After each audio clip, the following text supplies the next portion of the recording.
मंत्र है। एक बार कुछ ठान लो तो असंभव कुछ भी नहीं। अगर आपने जीवन में बहुत से गलत काम किए हुए हैं और अब आपको लगता है कि आप इन गलत कामों को सुधार नहीं सकते, तो आपको गौतम बुद्ध के जीवन की ये कहानियां एक बार अवश्य सुननी चाहिए। तो चलिए कहानी की शुरुआत करते हैं। एक दिन एक व्यक्ति बुद्ध के पास पहुंचा। वह बहुत अधिक तनाव में था।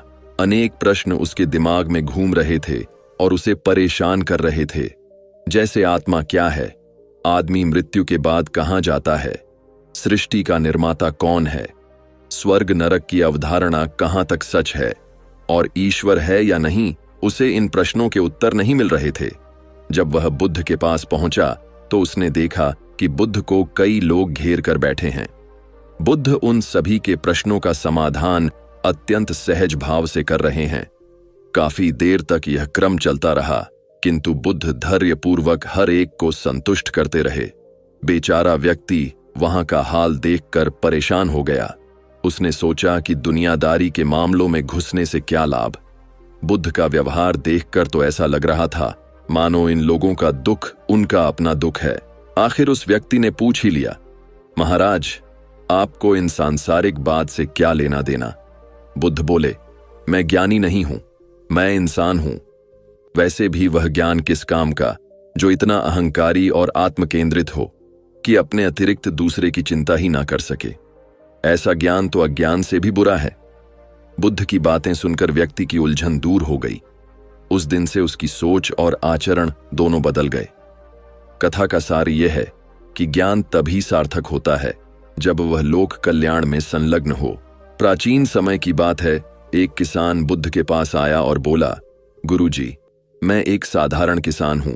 बीज बोकर, हल चलाकर अनाज उत्पन्न करता हूं और फिर उसे बेचकर अपना जीवन व्यापन करता हूं, किंतु इससे मेरे मन को तसल्ली नहीं मिलती। मैं कुछ ऐसा करना चाहता हूं जिससे मेरे खेत में अमृतत्व के फल उत्पन्न हो। आप मुझे मार्गदर्शन दीजिए जिससे मेरे खेत में अमृतत्व के फल उत्पन्न होने लगे।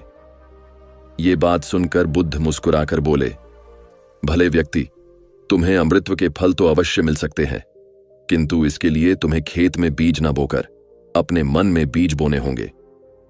यह सुनकर किसान हैरान हो गया और कहा, प्रभु, आप यह क्या कह रहे हैं? भला मन के बीज बोकर भी फल प्राप्त हो सकते हैं? बुद्ध बोले, बिल्कुल हो सकते हैं, और इन बीजों से तुम्हें जो फल प्राप्त होंगे वे साधारण ना होकर अद्भुत होंगे, जो तुम्हारे जीवन को भी सफल बनाएंगे और तुम्हें नेकी की राह दिखाएंगे। किसान ने कहा, प्रभु, तब तो मुझे अवश्य बताइए कि मैं मन में बीज कैसे बो सकता हूं। बुद्ध बोले, तुम मन में विश्वास के बीज बोकर विवेक का हल चलाओ, ज्ञान के जल से उसे सींचो और उसमें नम्रता का प्रेम उसमें उत्पन्न करो। इससे तुम्हें अमृतत्व का फल प्राप्त होगा। उसे खाकर तुम्हारे सारे दुख दूर हो जाएंगे और तुम्हें असीम शांति का अनुभव होगा। बुद्ध से अमृतत्व के फल की प्राप्ति की बात सुनकर किसान की आंखें खुल गईं। वह समझ गया कि अमृतत्व का फल सद्विचारों के द्वारा ही प्राप्त किया जा सकता है। एक बार बुद्ध से जवान बालक ने बुद्ध से पूछा, भगवान, आपने आज तक यह नहीं बताया कि मृत्यु के उपरांत क्या होता है। उसकी बात सुनकर बुद्ध मुस्कुराए। फिर उन्होंने उससे पूछा, पहले मेरी एक बात का जवाब दो। अगर कोई व्यक्ति कहीं जा रहा हो और अचानक कहीं से आकर उसके शरीर में एक विष बुझा बाण घुस जाए तो उसे क्या करना चाहिए? पहले शरीर में घुसे बाण को हटाना ठीक रहेगा या फिर देखना कि बाण किधर से आया है? उस बालक ने कहा, पहले तो शरीर में घुसे बाण को तुरंत निकालना चाहिए, अन्यथा विष पूरे शरीर में फैल जाएगा। बुद्ध ने कहा, बिल्कुल ठीक कहा तुमने। अब यह बताओ कि पहले इस जीवन के दुखों के निवारण का उपाय किया जाए या मृत्यु की बाद की बातों के बारे में सोचा जाए? बालक अब समझ चुका था और उसकी जिज्ञासा शांत हो गई है। एक बार भगवान बुद्ध अपने अनुयायियों के साथ किसी गांव में उपदेश देने जा रहे थे। उस गांव के मार्ग में उन लोगों को जगह जगह बहुत सारे अवट खुदे हुए मिले। बुद्ध के एक शिष्य ने उन अवट को देखकर जिज्ञासा प्रकट की, आखिर इस तरह के अवट खुदे होने का तात्पर्य क्या है?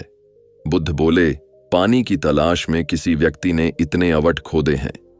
यदि वह धैर्यपूर्वक एक ही स्थान पर कुआं खोदता तो उसे पानी अवश्य मिल जाता, पर वह कुछ देर अवट खोदता और पानी न मिलने पर दूसरा अवट खोदना शुरू कर देता। व्यक्ति को परिश्रम करने के साथ धैर्य भी रखना चाहिए। गौतम बुद्ध किसी उपवन में विश्राम कर रहे थे। तभी बच्चों का एक दल आया और वृक्ष पर पत्थर मारकर आम गिराने लगे। एक पत्थर बुद्ध के सर पर लगा और उससे खून बहने लगा। बुद्ध की आंखों में आंसू आ गए। बच्चों ने देखा तो भयभीत हो गए। उन्हें लगा कि अब बुद्ध उन्हें भला बुरा कहेंगे। बच्चे उनसे क्षमा याचना करने लगे। उनमें से एक बच्चे ने कहा, हमसे भूल हो गई है, मेरी वजह से आपको पत्थर लगा और आपके आंसू आ गए। इस पर बुद्ध ने कहा, मैं इसलिए दुखी हूं कि तुमने आम के वृक्ष पर पत्थर मारा तो वृक्ष ने बदले में तुम्हें मीठे फल दिए, लेकिन मुझे मारने पर मैं तुम्हें सिर्फ भय दे सका। एक बार भगवान बुद्ध भिक्षा के लिए एक किसान के यहां पहुंचे। तथागत को भिक्षा के लिए आया देखकर किसान उपेक्षा से बोला, श्रीमान, मैं हल जोतता हूं और तब खाता हूं। आपको भी हल जोतना और बीज बोना चाहिए और तब खाना खाना चाहिए। बुद्ध ने कहा, महाराज, मैं भी खेती ही करता हूं। इस पर किसान को जिज्ञासा हुई और वो बोला, मैंने ना आपका हल देखा है, ना बैल और ना खेती के स्थल। तब आप कैसे कहते हैं कि आप भी खेती ही करते हैं? आप कृपया अपनी खेती के संबंध में मुझे बताइए। बुद्ध ने कहा, महाराज, मेरे पास श्रद्धा का बीज, तपस्या रूपी वर्षा, प्रजा रूपी ज्योत और हल है। विचार रूपी रस्सी है, स्मृति और जागरूकता रूपी हल की फल है। मैं वचन और कर्म में संयत रहता हूं। मैं अपनी इस खेती को बेकार घास से मुक्त रखता हूं और आनंद की फसल काट लेने तक प्रयत्नशील रहने वाला हूं। अपमा मेरा बैल है जो बाधाएं देखकर भी पीछे नहीं हटती। वह मुझे सीधा शांति धाम तक ले जाता है। इस प्रकार मैं अमृत की खेती करता हूं। एक आदमी को बुद्ध ने सुझाव दिया कि दूर से पानी लाने की क्या जरूरत है, अपने घर के पास एक कुआं क्यों नहीं खोद लेते? हमेशा के लिए पानी की समस्या से छुटकारा मिल जाएगा। सलाह मानकर उस आदमी ने कुआं खोदना शुरू किया, लेकिन 7-8 फीट खोदने के बाद उसे पानी तो क्या, गीली मिट्टी का भी चिन्ह नहीं मिला। उसने वह जगह त्याग कर दूसरी जगह खुदाई शुरू की, लेकिन 10 फीट खोदने के बाद भी उसमें पानी नहीं निकला। उसने फिर तीसरी जगह कुआं खोदना शुरू किया, लेकिन यहां भी उसे निराशा ही हाथ लगी। इस क्रम में उसने 10 फीट के 10 कुएं खोद लिए था, लेकिन पानी कहीं नहीं मिला। वह निराश होकर बुद्ध के पास गया। उसने बुद्ध को बताया कि मैंने 10 कुएं खोद दिए, मगर पानी एक में भी नहीं निकला। बुद्ध को आश्चर्य हुआ। वे स्वयं चलकर उस स्थान पर आए जहां उस व्यक्ति ने 10 कुएं खोदे हुए थे। बुद्ध ने उन कुओं की गहराई देखी और सारा माजरा समझ गए। फिर वे बोले, 10 कुएं खोदने के बजाय एक कुएं में ही तुम अपना सारा परिश्रम लगाते तो पानी कब का मिल गया होता। तुम सब कुओं को बंद कर दो, केवल एक को गहरा कुआं करते जाओ, पानी निकल आएगा। उसने बुद्ध की बात मानकर ऐसा ही किया। परिणाम स्वरूप कुआं पूर्ण होते ही पानी निकल आया। सबने भगवान बुद्ध की जय जयकार की। महात्मा बुद्ध एक गांव में ठहरे हुए थे। वे प्रतिदिन शाम को वहां पर सत्संग करते थे। भक्तों थोक के भाव वहां आते थे, क्योंकि उनके प्रवचनों से जीवन के सही दिशा का बोध होता था। बुद्ध की वाणी में गजब का जादू था। उनके शब्द श्रोता के दिल में उतर जाते थे। एक युवक प्रतिदिन बुद्ध का प्रवचन सुनता था। एक दिन जब प्रवचन समाप्त हो गए तो वह बुद्ध के पास गया और बोला, बुद्ध, मैं काफी दिनों से आपके प्रवचन सुन रहा हूं, किंतु यहां से जाने के बाद मैं अपने गृहस्थ जीवन में वैसा सदाचरण नहीं कर पाता जैसा यहां से सुनकर जाता हूं। इससे सत्संग के महत्व पर शंका भी होने लगती है। बताइए मैं क्या करूं? बुद्ध ने युवक को बांस की एक टोकरी देते हुए उसमें पानी भरकर लाने के लिए कहा। युवक टोकरी में जल भरने में असफल रहा। बुद्ध ने यह कार्य निरंतर जारी रखने के लिए कहा। युवक प्रतिदिन टोकरी में जल भरने का प्रयास करता, किंतु सफल नहीं हो पाता। कुछ दिनों बाद बुद्ध ने उससे पूछा, इतने दिनों से टोकरी में लगातार जल भरने से क्या टोकरी में कोई फर्क नजर आया? युवक बोला, एक फर्क जरूर नजर आया है। पहले टोकरी के साथ मिट्टी जमा होती थी, अब वह साफ दिखाई देती है। कोई गंदगी नहीं दिखाई देती है और इसके छेद पहले जितने दिग्गज नहीं रह गए, वे बहुत छोटे हो गए हैं। तब बुद्ध ने उसे समझाया, यदि इसी तरह उसे पानी में रखते रहोगे तो कुछ ही दिनों में यह छेद फूलकर बंद हो जाएंगे और टोकरी में पानी भर पाओगे। इसी प्रकार जो निरंतर सत्संग करते हैं उनका मन एक दिन अवश्य निर्मल हो जाता है, अवगुणों के छिद्र भरने लगते हैं और गुणों का जल भरने लगता है। युवक ने बुद्ध से अपनी समस्या का समाधान पा लिया। निरंतर सत्संग से दुर्जन भी सज्जन हो जाते हैं, क्योंकि महापुरुषों की पवित्र वाणी उनके मानसिक विकारों को दूर कर उनमें सद्विचारों का आलोक प्रसारित कर देती है। एक युवक ने बुद्ध से आकर कहा, मेरा गांव अशिक्षित है, मैं अपने परिवार से अनबन कर जरा सा पढ़ पाया हूं, आगे और पढ़ना चाहता हूं, किंतु सभी रोक रहे हैं। घर के लोग सोचते हैं कि खेती में खूब पैसा है और उसके लिए किसी शिक्षा की आवश्यकता नहीं है। यही सोच गांव वालों की भी है। कृपया आप मेरे गांव चलकर वहां शिक्षा का प्रसार करवाइए।